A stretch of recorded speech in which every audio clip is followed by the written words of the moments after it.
Hi, this is Tim of the 1916 Company. Welcome and thanks for logging on. If you love this watch, email me, Team Mosso at the1916company.com for purchase pricing and availability questions regarding this watch.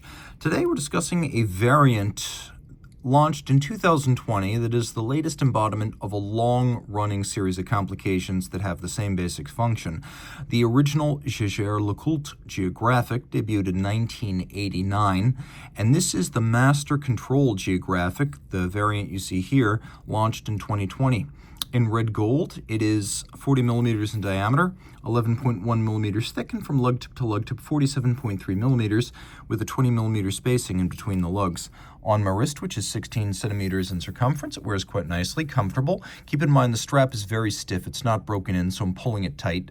But my wrist is 16 centimeters circumference. The lugs are not over the edge of my wrist. I've got a little bit of clearance, so I think this watch could wear on a wrist as small as 15 centimeters circumference, and it is flat and flush enough with a sloped bezel it will slide underneath the dress cuff.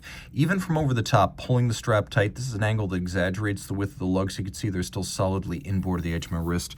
The watch uses a simple red gold pin buckle with the Jaeger-LeCoultre JL logo on it and the maker's mark on the bottom. Then we've got a strap that is large rectangular scale, symmetrical scale alligator leather, so it is stiff because it is high quality material. Large rectangular symmetrical scale is always indicative of an expensive cut of the animal.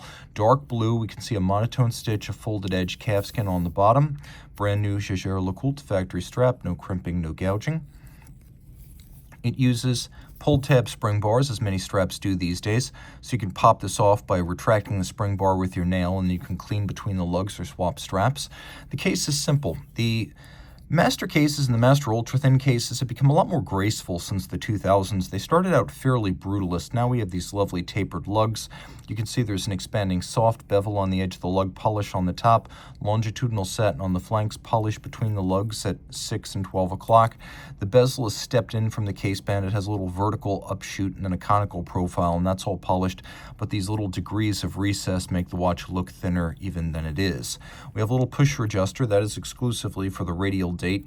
We've got this crown that varies the city of reference, and then this crown, which has a couple of different functions. First, I can pull it out all the way.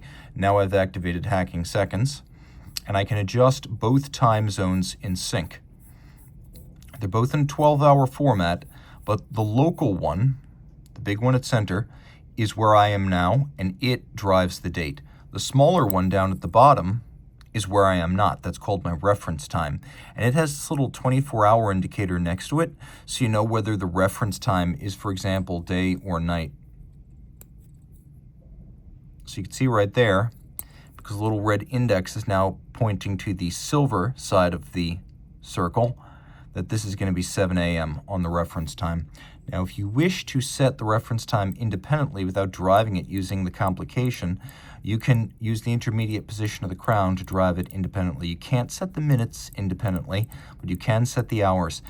This is how Geographic works. The Master Geographic and the Geographic before it use a sort of hybrid of a world time and a dual time. So you have these two time zones, but this time zone is governed by the reference city you set at the bottom. So as you turn this crown right here, the reference cities jump back and forth, and this will calculate the hourly change. Now, there's only 24 reference cities, so they're going to be full hour steps, but there are 24 principal time zones of the world, and so that's how this works.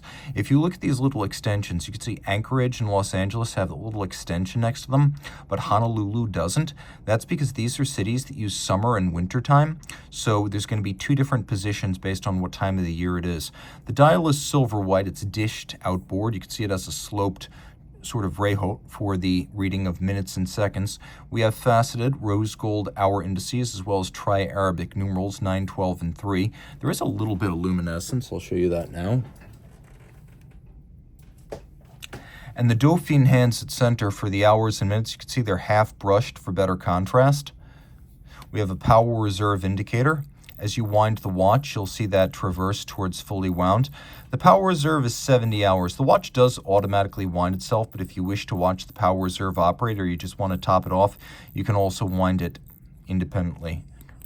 And again, it does have a hacking or stop seconds function. Taking a quick look, you can see a couple of different decorations on the dial, or at least finishes.